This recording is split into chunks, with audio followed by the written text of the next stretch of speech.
But I would like to share a message, and it comes from Hebrews 8, verses 7 to 13. It's called a New Covenant. Last year I thought I did something really nice. I got my wife an iPhone 5. That's not so new anymore. But still, it is nice. And together with it came a contract of 24 months. Now, little did I know that this agreement between the provider and me would become a heavy burden later on. Because it was 1 month after I signed the deal that God started stirring some things in our lives. The church I'm leading now came to the picture, and 10 months after God speaking about Perth, Australia, we actually set foot on Aussie soil. Yet just before we left for Down Under, I needed to get rid of this contract I signed. First I tried to see what the terms were with the company, and they told me that if I just paid the price in full, which was about €1,000, I'd be free. I thought, well, that is not freedom, that is slavery. My mom was so gracious to take over the contract for what was still remaining. Still, it taught me an important lesson. You need to know what contract you're signing and what the terms are. Back in the days, many years ago, when I worked for a big insurance company, I was working in back office, making sure that clients would get their policies with the terms and conditions. So I knew how important it was. Yet it is another issue when you're yourself in a situation when you wonder what your rights and responsibilities actually are. A contract, an agreement, or a deal. These are all words that also apply to the Bible we read. In fact, the Bible is made of two big parts, being the Old Testament and the New Testament.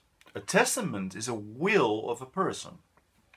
It involves two parties and it has a set of regulations. You can think of terms and conditions that has a mutual understanding. The larger part is the Old Testament, which tells the story of creation, fall, and the promise of redemption.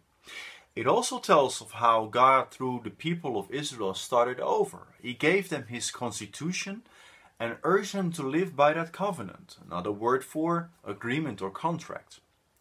When we look at the Old Covenant, and particularly at the story of Israel in Exodus to Deuteronomy, we see a group of people that promised to do their part on the agreement that God made with Moses, who represented His people. Yet they lacked the inner resources to actually fulfill the terms and conditions of the agreement. It was a yes, but it was mostly a lip service, external religiosity, but no real transformation from the inside out.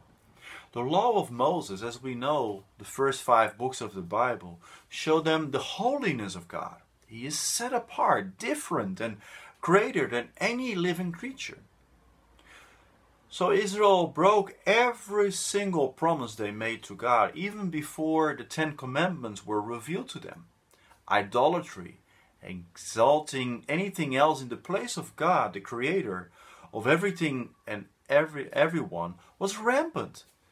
Instead of truly worshiping God with a surrendered heart, they incorporated Him into their understanding of God, yet still lived very different lives.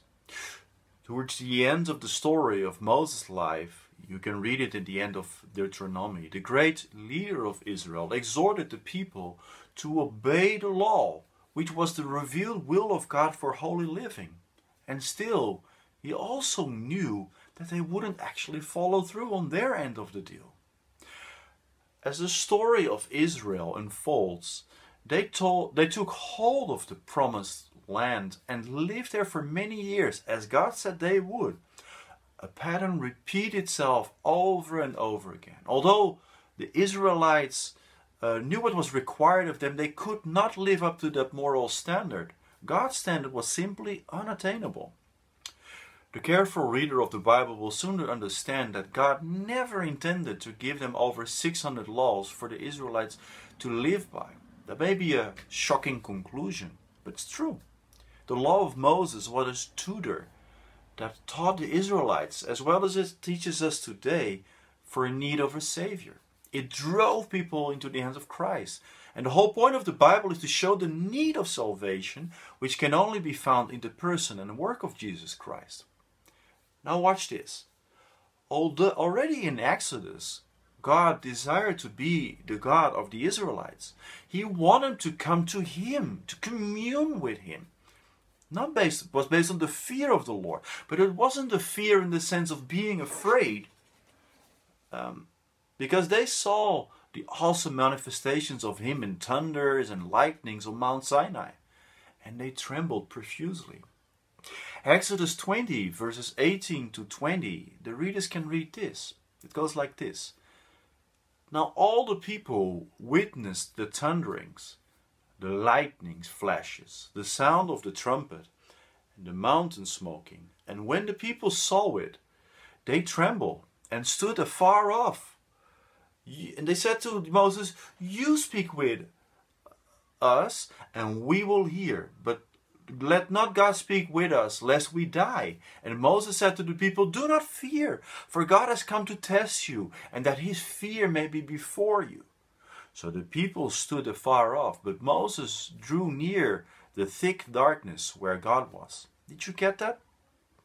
Don't fear God and still have the fear of the Lord, so that you may not sin.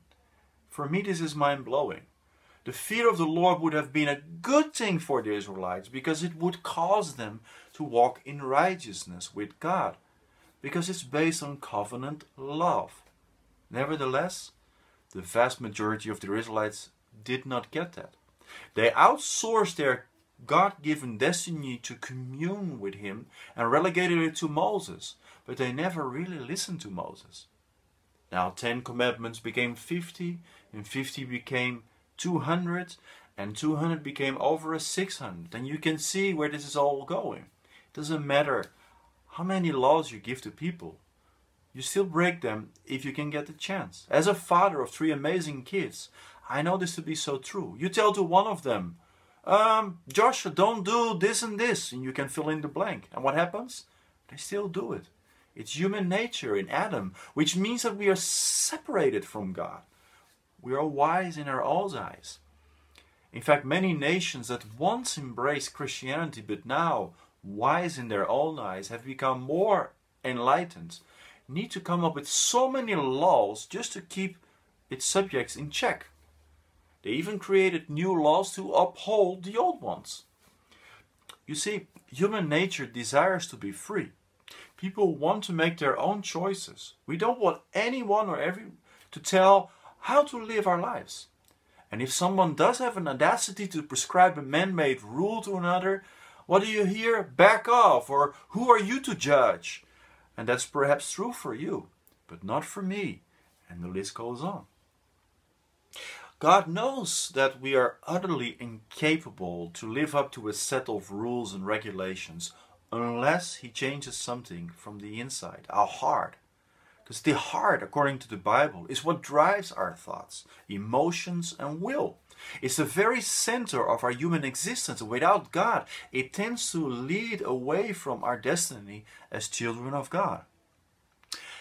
As the story of Israel continues after Moses and the people rebel against God time after time again, God raises up prophets to deliver special messages.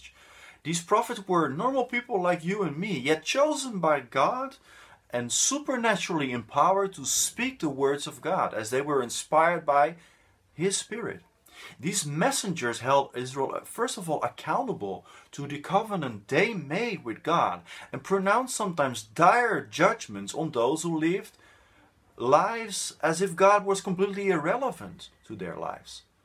At the same time, these prophets like Ezekiel and Jeremiah and Isaiah foresaw a future where God would eventually intervene and do something about the heart sickness that all people had in common.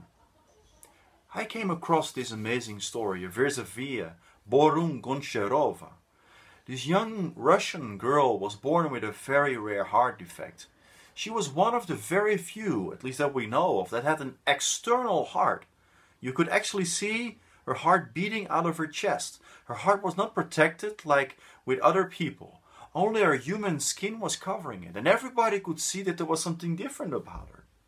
What was obvious about this girl being different is perhaps not so obvious about all of us. But we are all born with a heart issue. I don't mean the organ here, but the center of what we think, what we feel, and what we want.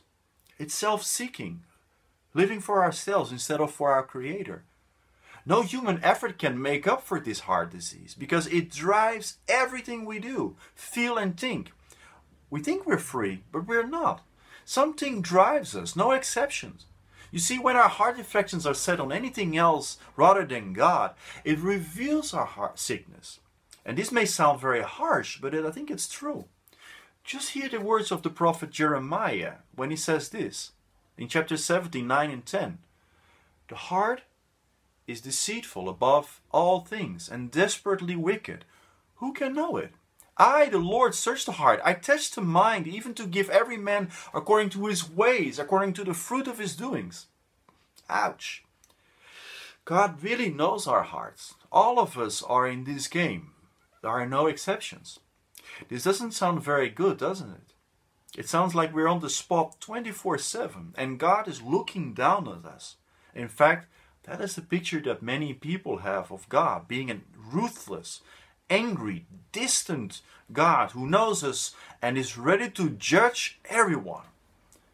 I have personally looked at God this way before He got hold of me. I couldn't look at God and see Him as a loving God that actually cared for me.